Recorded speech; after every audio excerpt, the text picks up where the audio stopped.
السلام علیکم ورحمۃ اللہ وبرکاتہ۔ بسم اللہ الرحمن الرحیم، الصلاۃ والسلام علی رسول الکریم۔ الحمدللہ ہمارا اذکار کا سلسلہ جاری ہے۔ آج بھی آپ کو میں 2 اذکار بتاؤں گا۔ دونوں اذکار صبح کے لیے اور شام کے لیے، دونوں کے لیے، چونکہ ابھی جو ہم اذکار کر رہے ہیں وہ صبح اور شام دونوں کے لیے ہیں، یعنی صبح بھی کرنا ہے اور شام کو بھی اسے کرنا ہے، تو یہ ایک ایک بار کہنا ہے۔ لیکن پھر میں بات وہی ریپیٹ شروع کروں گا کہ ہر ذکر سے پہلے میں آپ کو ضرور بتاتا ہوں کہ اس ذکر میں ہے کیا۔ آج کے ذکر میں جو چیز آپ دیکھیں گے کہ انسان کو، یعنی ہمارے پیارے رسول صلی اللہ علیہ وآلہ وسلم نے ہمیں کس بات کی نصیحت کی ہے کہ انسان صبح اٹھتے ہی کیا بات یاد رکھے۔ اچھا، ایمان جو ہے، ایمان، اللہ کی یاد، یہ صرف ایک بار کا کام نہیں ہے کہ ایک بار کہہ دیا کہ یا اللہ تجھ پر ایمان لایا، نہیں، اس کی بار بار ریپیٹیشن کروائی گئی ہے۔ تو آپ غور کریں ان اذکار پر کہ انسان صبح اٹھ کر بھی اس بات کا اقرار کرے کہ یا اللہ تو ہی ہے، ہر چیز تجھ سے ہی ہے، شام کو بھی یہی کہے تاکہ اس کا دل جو ہے وہ اللہ کے ساتھ جڑا رہے۔ یہ جو اذکار صبح اور شام کے اذکار کو جو کرنے والے لوگ ہوتے ہیں، ان میں اللہ کی یاد، موت کی یاد، آخرت کی یاد کہ ہم نے اس دنیا سے جانا، وہ باقی رہتی ہے اور وہ ان کو جھنجھوڑتی بھی رہتی ہے۔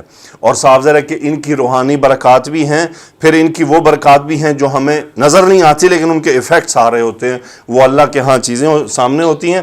اچھا، آج کا پہلا ذکر ہے، ہمارے پیارے رسول صلی اللہ علیہ وآلہ وسلم نے فرمایا اللہم بک اصبحنا، جب صبح ہو تو کیا کہنا ہے؟ اللہم بک اصبحنا، یہ پھر ندا ہے، بک اصبحنا، اصبحنا بک، اصبح یصبح، صبح کرنا، نحن اس کا اسم ہے، اصبحنا، ہم نے صبح کی تیرے ساتھ، بکا، یعنی تیری نعمتوں سے، تیری کرم نوازی سے۔ چونکہ نیند ایک موت ہوتی ہے نا، ایک موت کی کیفیت ہے۔ اب آپ اس سے جاگے اور آپ نے کیا کہا؟ اللہم بک اصبحنا، یا اللہ تیری نعمتوں کے توفیل ہی تو میں صبح کر رہا ہوں، اگر یہ تیری نعمتیں نہ ہوتی تو صبح کدھر سے ہوتی؟ تیری نعمتیں ہیں، تیری مدد ہے، تیرا احسان ہے، تیری توفیق ہے کہ صبح ہوئی۔ اللہم بک اصبحنا وبک امسینا، اور تیری ہی نعمتوں کے بدلے ہم شام کرتے ہیں، یعنی وبک امسینا، اور تیری ہی مدد، تیری ہی نعمتوں کے ذریعے ہم نے شام کی۔ وبک امسینا، امسینا میں نحن اس کا اسم۔ اچھا، یہ ریورس ہو جائے گا، شام کو ہوگا تو پھر اس کو پہلے لے آئیں گے اور اس کو بعد میں لے جائیں گے، یعنی صبح ہے تو اللہم بک اصبحنا پہلے ہے، وبک امسینا، وبک نحیا، اور تیرے ہی، وبک نحیا، اور تیرے ہی ساتھ ہم کیا ہے؟ زندہ رہتے ہیں۔ حی یا یحیا، باب سامیہ سے ہے، نحیا فعل مضارع، نحن فاعل اس کا، وبک نحیا یہ مقدم کیا گیا تاکید کے لیے، یعنی جو ہم دن بھر رہتے ہیں تیرے ہی نام پہ ہم دن بھر زندہ رہتے ہیں، تیری توفیق سے زندہ رہتے ہیں، یہ زندگی تیری دی ہوئی ہے۔ یعنی اس بات کا احساس ہمارے دل میں صبح ہی اٹھ جائے کہ ایک تو ہم تیری نعمتوں سے، تیری کرم نوازی سے، تیری توفیق سے ہم نے صبح کی، پھر ہم نے شام کی، اس کے بعد وبک نحیا، اور تیری ہی طفیل، تیری ہی مدد کے ذریعے، تیرے ہی نام پر ہم نے سارا دن گزارا، ہم زندہ رہتے ہیں، ہم رات بھی زندہ رہے۔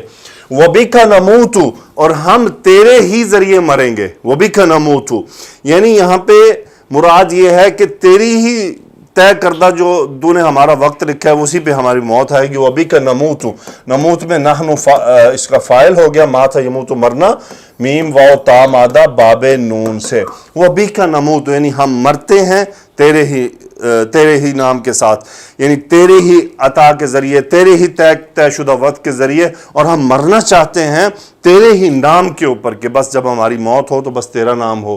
وَإِلَيْكَ النُّشُورُ، نشور کا مطلب ہوتا ہے لوٹنا، یہ مبتدا مؤخر ہوا، خبر مقدم ہوا، وَإِلَيْكَ النُّشُورُ، اور تیری ہی طرف لوٹنا ہے۔ یعنی صبح اٹھ کے انسان اگر یہ سب کام کرے اور اس کو اس کا مطلب پتا ہو، میں بار بار کہوں گا آپ اپلیکیشن ڈاؤن لوڈ کر لیں، آپ بکس پرچیز کر لیں اذکار کی، لیکن آپ کو اگر مطلب پتا ہے نا تو بھلے آپ دیکھ کے بھی پڑھیں گے تو وہ ایفیکٹ ضرور آئے گا۔ اللہم بک اصبحنا وبک امسینا وبک نحیا وبک نموت والیک النشور، اور شام کے وقت صرف ریورس کرنا ہے، اللہم بک امسینا وبک اصبحنا وبک نحیا وبک نموت والیک النشور۔ جی، تو یہ دوسرا ذکر ہے، لیکن اس ذکر میں ایک بڑی خاص بات ہے، ان ابا بکر صدیق رضی اللہ تعالی عنہ قال، ابو بکر صدیق رضی اللہ تعالی عنہ رسول اللہ صلی اللہ علیہ وسلم کے پاس تشریف لائے اور فرمایا، عرض کیا، قالا ہوا، فاعل وہ ہیں ابو بکر صدیق رضی اللہ تعالیٰ عنہ، کیا فرمایا، یا رسول اللہ، اے اللہ کے رسول صلی اللہ علیہ وسلم. دیکھیں پوچھنے والے کون ہیں؟ ابو بکر رضی اللہ تعالیٰ عنہ، کو عام صحابی نہیں ہے. افضل الشخص بعد الانبیاء، انبیاء کے بعد سب سے افضل انسان، افضل شخصیت ابو بکر صدیق رضی اللہ تعالیٰ عنہ. کیا فرما رہے ہیں؟ مرنی بکلمات، امر یامر، حکم دینا. سو مرنی انت فاعل امر کا صیغہ، مجھے حکم دیجئے، بکلمات، چند کلمات کا، اقولہن فعل مضارع، میں انہیں کہوں گا، اذا اصبحت، جب صبح کروں گا، و اذا امسیت، جب شام کروں گا. یعنی آپ مجھے ایسے کلمات کا حکم دیں کہ جب میں صبح اٹھوں تو ان کو کہوں، اور جب میں شام کے وقت میں داخل ہوں، یعنی مجھے زندگی ملے شام کے لیے، شام کے وقت میں داخل ہو جاؤں تو میں ان کو شام کو کہوں. یاد رہے پوچھنے والے کون ہیں؟ ابو بکر صدیق رضی اللہ تعالیٰ عنہ. صحابہ کے سوال دیکھیں آپ. سو آپ صلی اللہ علیہ وسلم نے انہیں جواب دیا، کیا فرمایا؟ قل، آپ فرمائیے، یعنی یہ امر کا صیغہ ہے. اصل میں ذکر یہاں سے شروع ہو رہا ہے. اللہم فاطر السماوات والارض، ندا منادا، یہ حالت نصب میں چلا گیا، مرکب اضافی ہے، مضاف نصب میں ہے. اردی یہ عطف ہوا ہے مضاف الیہ پر. اے میرے پروردگار، ہے ہمارے پروردگار، فاطر السماوات والارض، زمین و آسمان کو پیدا کرنے والے. کیسے پیدا کرنے والے؟ کہ جب کچھ بھی نہ تھا، تھے ہی نہیں، وہاں سے پیدا کرنے والے. اللہم فاطر السماوات والارض، عالم الغیب والشہادت، غیب اور حاضر کے جاننے والے. رب کل شیء، ہر چیز کی پرورش کرنے والے. اب دیکھ لیں، یہ بھی نصب، یہ بھی نصب، یعنی منادہ میں کیا ہو گیا؟ 1 2، یہ نصب حرف ندا کی وجہ سے ہے، اور یہ شہادتی مجرور ہوا عطف ہونے کی وجہ سے مضاف الیہ ہے. یعنی زمین و آسمان کے پیدا کرنے والے، غیب کے جاننے والے، حاضر کے جاننے والے. رب کل شیء، ہر چیز کے رب. یہ کل مضاف الیہ بنا ربی کا، اور شیء مضاف الیہ بنا کل کا. وملیکہ، ملیک، ایک ہوتا ہے ملکن، ایک ہوتا ہے مالکن، اور ایک ہوتا ہے ملیکن. ملیکن اسم مبالغہ کا عظیم ترین صیغہ ہے، یعنی ہر چیز کا ہر وقت مالک، جس میں کسی دوسرے کو تصرف کا کوئی اختیار نہیں ہے.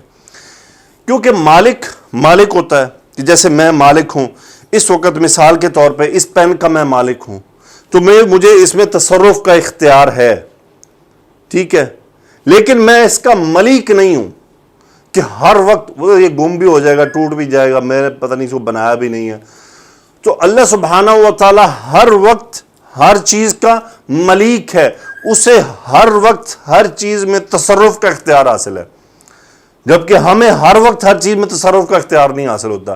اب میری گاڑی باہر کھڑی ہے، کھڑی ہے تو کھڑی ہے، بس ٹھیک ہے، میں نے تصرف میں اس وقت تو نہیں ہے، لیکن اس کے لیے میں وقتی طور پر مالک ہوں. میں اس کو بیچ بھی دوں گا، میں مر جاؤں گا تو کسی اور کے کام آئے گی، تو میں اس کو کلیتاً مالک نہیں ہوں. وقت ایک خاص وقت تک اس میں تصرف کو مجھے اختیار حاصل ہے. تو اللہ تعالیٰ تو ملیک ہے نا، ہم ملیک نہیں ہیں، ہم مالک ہیں، ملیک نہیں ہیں. ملیک صرف اللہ ہے. سو ملیک صرف اللہ کے لیے استعمال ہوگی، جبکہ ملک بادشاہ کسی دنیا کے بادشاہ کو بھی کہا جا سکتا ہے، اور مالک کسی آدمی، یہ میں گاڑی کا مالک ہوں لیکن میں گاڑی کا ملیک ہوں، نو، آئی ایم ناٹ ملیک. ملیک صرف اللہ ہے، ملیک صرف اور صرف اللہ کی ذات ہے. سو اس لیے یہاں پہ رب کل شیء و ملیکہ، کہ تو اس کا مالک ہے. اشہد ان لا الہ الا انت، شہادت دیتا ہوں میں، شاہد یشہد، گواہی دینا، انا فاعل فعل مضارع کا. کس چیز کی؟ یہ بیسیکلی انا سے مخففہ ہے. ان لا الہ الا اللہ، یہ پورا جملہ مفعول ہے اشہد کا، کہ لا نفی جنس ہے، لا الہ، تیرے سوا کوئی معبود نہیں ہے، اس بات کی میں گواہی دیتا ہوں. اعوذ بک من شر نفسی، میں اپنے نفس کے شر سے تیری پناہ میں آتا ہوں. اعوذ انا فاعل، بکا تیری پناہ میں آتا ہوں. کس سے؟ من شر نفسی مرکب اضافی، اپنے نفس کے شر سے، یعنی میرا نفس مجھے ہی نقصان پہنچائے، میں اس کے شر سے تیری پناہ میں آتا ہوں. وشر الشیطانی، اور شیطان کے شر سے، و شرک ہی، اور اس کے شرک سے، یعنی شیطان مجھے کوئی تکلیف پہنچائے یا مجھ سے کوئی شرک کروائے تو میں اس سے بھی تیری پناہ میں آتا ہوں۔ قال، آپ صلی اللہ علیہ وسلم نے فرمایا، قلھا اذا اصبحت و اذا امسیت و اذا اخذت مضجعک، سبحان اللہ۔ آپ صلی اللہ علیہ وسلم نے فرمایا آپ ان کلمات کو ادا کیجئے، اذا اصبحت جب صبح ہو، و اذا امسیت و شام ہو، و اذا اخذت مضجعک، مضجع ان کہتے ہیں سونے کے لیے جو جگہ ہوتی ہے، جب تم بستر پر لیٹ جاؤ تب بھی یہ کلمات کو۔ تو اس کلمات کی کیا 3 ٹائم ہو گئے، ایک صبح، ایک شام کو، اور ایک سوتے وقت، کہ یہ کلمات کہنے ہیں۔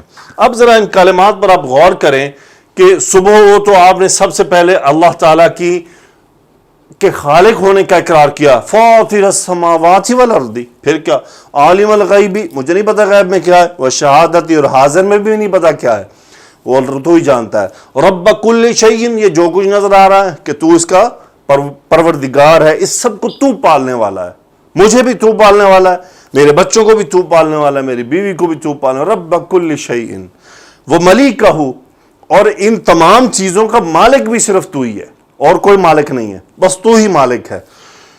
اشہدو، صبح صبح اٹھ کے اس بات کی گواہی دینا، ان لا الہ الا انت، تیرے سوا کوئی معبود نہیں ہے، اعوذ بک من شر نفسی و شر شیطانی و شرکی، صبح صبح اٹھ کے کہنا یا اللہ مجھے میرے ہی نفس سے بچا لینا، کیسا میرا نفس مجھے نقصان نہ پہنچا دے۔ سو آپ غور کریں، یہ اذکار جب آپ اس کو پڑھ رہے ہوں اور آپ کے ذہن میں اس کا مفہوم موجود ہو، میں پھر کہوں گا یاد ہو جانا نہ ہونا ضروری نہیں ہے، آپ دیکھ کے پڑھیں، آپ موبائل آپ کا اسمارٹ فونز ہے، اس میں اپلیکیشنز ڈاؤن لوڈ کریں، ٹیکنالوجی ہے استعمال کریں اس کو، نماز پڑھی ہے موبائل جیب میں ہوتا ہے، نکالیں فوراً اپلیکیشن کھولیں، دیکھ کے پڑھ لیں، کوئی حرج نہیں ہے، لیکن کم از کم آپ کو ان میرے لیکچرز کے ذریعے کم از کم میں مفہوم واضح کرنے کی کوشش کر رہا ہوں کہ مفہوم کیا ہے اس کا، ان کے الفاظ پر ذرا میں آپ کو توجہ، آپ پتہ ہے ترجمے پڑھ لیں گے لیکن ترجمہ پڑھتے ہوئے وہ احساس نہیں پیدا ہوتا۔ مجھے امید ہے کہ میرے اس لیکچر سے کم از کم میں آپ کو جو دینا چاہ رہا ہوں نا، جو میرے دل میں میرا رب جانتا ہے کہ جو بات میں پہنچانا چاہ رہا ہوں وہ امید ہے پہنچ رہی ہوگی، اور وہ کیا ہے کہ اس بات پر توجہ کرنا کہ کہہ کیا رہے ہیں، کیوں کہہ رہے ہیں، اس کا مقصد کیا ہے۔ تو انشاءاللہ جب آپ پڑھیں گے تو پھر آپ کو احساس بھی ہوگا۔ سبحانک اللہم و بحمدک، اشہد ان لا الہ الا انت، استغفرک و اتوب الیک۔ اللہم صلی علی سیدنا و مولانا محمد و علی آلہ و صحبہ و بارک و سلم تسلیما کثیرا، آمین یا رب العالمین۔